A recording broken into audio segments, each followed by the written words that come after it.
Prescott has helped lead the Cowboys to an 8-1 record in place of the injured Tony Romo. In the 2001 season, Tom Brady took over for the injured Drew Bledsoe and led the Patriots to a championship. Drew Bledsoe said yesterday it's a difficult situation right now for Romo. We're joined once again by three-time Super Bowl champ Ty Law. Ty, you were on that 2001 team. Do you see any similarities to what you guys went through and what the Cowboys are going through right now? It's very similar. It's almost identical. And Tony Romo, you have now been Bledsoe. It's over. I mean, if it ain't broke, don't fix it. And that's what it was with Drew. I mean, Tom came in, he did the job. We had a defense surrounding us, and then you have to look to the future. Right. I mean, I don't even know why it's a debate right now because Jerry Jones, he comes out and says this and saying he's still my quarterback. I think that's just to bring the Dallas Cowboys a little bit more attention. But at the end of the day, at the core of it, think about Jerry Jones. He is a businessman. Right. And he's going to look what's best for the organization and best for the future of the Dallas Cowboys. He's getting a very discounted price compared to Tony Romo. He's not going to have to pay him. He's going to have to pay him a lot of money when the time is up, once he becomes named the starter. But right now, Jerry Jones will be a bad businessman, which he doesn't want to be called if he lets Tony Romo take that job back from Dak Prescott. Go ahead, Skip. I'm going to let you talk about Jerry because this man knows Jerry. He knows Jerry very well. I don't see that much similarity, and I'll tell you why. Let's go back to what you went through in 01, and you were obviously in the middle of it. But when Drew Bledsoe was finally cleared to play, you were 10 games in. So doctors cleared him. He could come back. Your record was 5-5 at that point. So you hadn't taken off the way you did toward that Super Bowl. So you said it. You were mostly winning at that point with defense, right?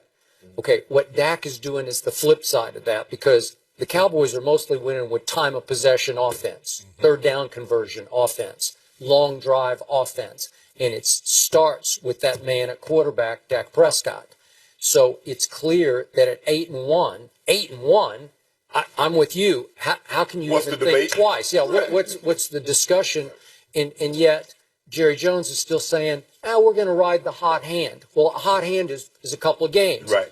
A hot hand is not 8-1. 8-1 is the real deal. That's where you have proven over a big body of work you are legit. You are the man. Yep. You have arrived as the present and the future of the Dallas Cowboys. So from what I was told, and again, you were right in the middle of it, for whatever reason, Belichick had decided that Drew Bledsoe wasn't that guy. Like he didn't have that it factor. Drew was, we know, big talent, as you well know, could just throw the heck out of it. But did he have the it factor that Brady was already starting to display, even though the defense is carrying the day, right? Mm-hmm. You won that. You won the Super Bowl mostly with your. Is that fair? Is that was more of a defensive team? At the time, he didn't have to take on as much pressure as Dak Prescott, but I think that's even more of a credit to Dak that he's doing that without the type of defense that we had. Mm-hmm. I mean, and look, when Tom Brady got hurt, you heard whispers when Matt Castle was playing. Okay, what's going to happen to Brady? But this one here, this is not a situation because Tony Romo is great of a quarterback as he's been. He's just like Drew, and he did not bring a championship to the Dallas Cowboys. Yeah. So when you think about it from that perspective, you'd already been to a Super Bowl with Drew and lost it, and we lost it. Okay. But he has not even done that. Okay. Were you good with sticking with Tom at 5-5? Absolutely. Because you know what? It was something about him as far as his work ethic. Okay. He shut his mouth and came to work. Correct. And like I said, he knew where he was coming. And like he told me personally, we all went out to a big dinner. Yeah. And he said, I'm not giving this job back. He told that to me. I kind of tried to take him up under the wing a little bit, being a Michigan guy, but he was ready. And man, and just how he approached work every day, he was the first guy in, last one out. And when you sit there and look at that as from a young player, and he's not doing anything to lose the game, knowing that all the pressure is on us defensively, we loved it. Because sometimes, I'm not saying it was Drew it's Drew Bledsoe and everybody else, but that's how it was somewhat in New England. It was Drew Bledsoe and the rest of the guys. Right. Tom Brady was like one of the guys right away, and we appreciated that. That's well said. When you're going up against Tom in practice that year, did you sense it factor? Did you see this Tom Brady that we see to this day? You've seen it, but we gave him a hard time. I'm sure you did. We talked a lot of trash to get up into his head, but that's the one thing that we couldn't do. We couldn't shake him.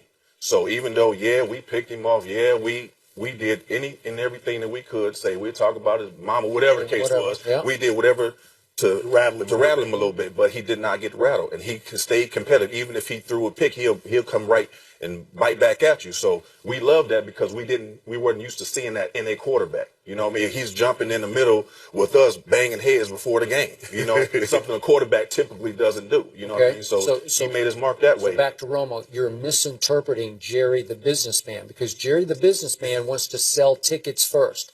He's all about box office, and Romo is much bigger box office than Dak will ever hope to be. Dak is conventional, conservative, because Romo is high risk, high reward. He is capable of throwing 5 touchdown passes and 2 or 3 big interceptions. Yeah, right. And Dak is not really capable of 5 touchdowns. He just doesn't play that kind of style. But he is more conservative and trustable than Romo ever thought about being, and he's a better leader of men. They are following him because they trust him, and when it is crunch time, clutch time, Dak is going to come up bigger. Even though Tony he's had some big clutch games before, but this guy is more trustable. You have a better chance to go deeper in the playoffs with Dak Prescott, which is why, to your point, I was pushing, trade Tony Romo at the trade deadline, which now we're two weeks by, because if the Jets or somebody wanted to make a big splash in New York City, they will take $24 million off your hands and off your cap. That's what had to happen, because I'm sold. I told you from the start, I'm sold on Dak Prescott. I think Tony Romo's value, it might be more after the season, because he's still coming off the injury. Don't nobody know what it is. He could be cleared, but to put him on the market right now, you're probably going to get more from him at the end. Hopefully you can go and win a Super Bowl. Now you got a healthy Tony Romo out there if you're going to trade him. But you got the best backup in the league right now. Why go anywhere? You know, there are a lot of analytics and measurables. When the coach should go for 2, when should he go for it on 4th down, when he should onside it. But a lot of the decisions that coaches make is just gut feeling. Well, Jason Garrett is really not the coach. Jerry's the coach. Mm-hmm. I agree. And Jerry's guts telling him he should go back to Romo. Mm-hmm. That's why this decision is so. For us, for the outside public, and everybody that plays the game, that as a general manager or head coach or owner, everybody says Jerry must be out of his mind to even think about removing this young man from the starting lineup. Mm-hmm. But again, like I said, analytics and all the measurables, but a lot of what coaches do is gut feel. And his gut says, I should go back to Tony Romo. Yeah. He's been loyal to me. I've been loyal to him. And this would be this would validate me. This would be a very, very fitting end for a Dallas Cowboy. Because if you're a Dallas Cowboy quarterback, their big thing, like Danny White wasn't a bad quarterback. There have been some other, Craig Morton wasn't a bad quarterback. But the quarterbacks that are revered in Dallas, there's only 2. Roger Staubach and Troy Aikman. Mm-hmm. If Tony Romo were to get a Super Bowl, he would be like, if Dak wins this Super Bowl, he goes on that, because there's nothing like a quarterback in Dallas. And there are only 2. And that's Troy and Roger Staubach. Mm-hmm. And if whoever wins, if they were to win a Super Bowl, whoever that quarterback is, he's mythical now. Mm-hmm. Right. I mean, he may have a soft spot for Tony Romo, but you know, Shannon, in the NFL, it's not for long. Yeah. It's no loyalty in this game. So he wants to be loyal to Tony Romo. For what reason? I don't know. Until you brought a championship. I understand if the Patriots showed loyalty at the end of Tom Brady's career if he was slowing down because of what he did for the organization. Right. Maybe let him get another year or so surrounded with I don't think people. He would. If he saw slowing down, I think Bill would say, you're gone. I mean, but I'm saying that you can justify them saying, hey, let's give him one more if he wanted to play. Sure. You know Tom Brady should be like a Coach K. Coach K, you retire. There's nothing you can do that we're going to fire you. Tom Brady needs to be one of those guys. Tom, when are you done? Yep. Okay, absolutely. This is Tom Brady's job. Absolutely. There are certain players that you think, but once Joe Montana left San Francisco and we saw Bruce Smith leave Buffalo and Emmett leave Dallas, all bets were off. Because you're talking about some of the top 10 or 15, 20 players to ever play the game that weren't going to finish their career where their career started. So would anyone be shocked if Tom Brady played in another uniform? Probably not. No. I hope that doesn't happen because he's a guy. He should be like a Marino and an Elway. Finish your career in one locale. But it was whispers going around. Oh, yeah. When Matt Castle was playing well. Okay. You know what I mean? But see, it's not even, like I said, a debate with this situation because as good as Tony Romo has been throughout his career, he has not brought a championship there. Mm-hmm. Now, you drafted a young quarterback for a reason, to replace him. That's why you drafted him. Yeah. Why you got Ezekiel Elliott? Now, these two are playing that well together. That's your next Troy Aikman, Emmitt Smith. Mm-hmm. Yep. Hey, so are you it came a little earlier than expected. Bottom line, Bill Belichick made the choice at 5-5 to stick with Tom Brady. Was that his call and only his call? Yes, because Mr. Kraft is the type of owner, even if he was leaning more towards Drew Bledsoe, he's going to let Coach Belichick do his job, and it worked out. And that's what I love about Mr. Kraft. He lets Coach Belichick and doesn't get involved in that. You're not going to see him. Nothing's wrong with what Jerry's doing because that's how Jerry's always been. But you'll probably never see there Mr. is something Kraft. wrong with it. I think Coach Jerry doesn't quite operate that way. Yeah, but I'm just saying that Mr. Kraft is a different type of owner in that he trusts in his coaches and his GM in the organization.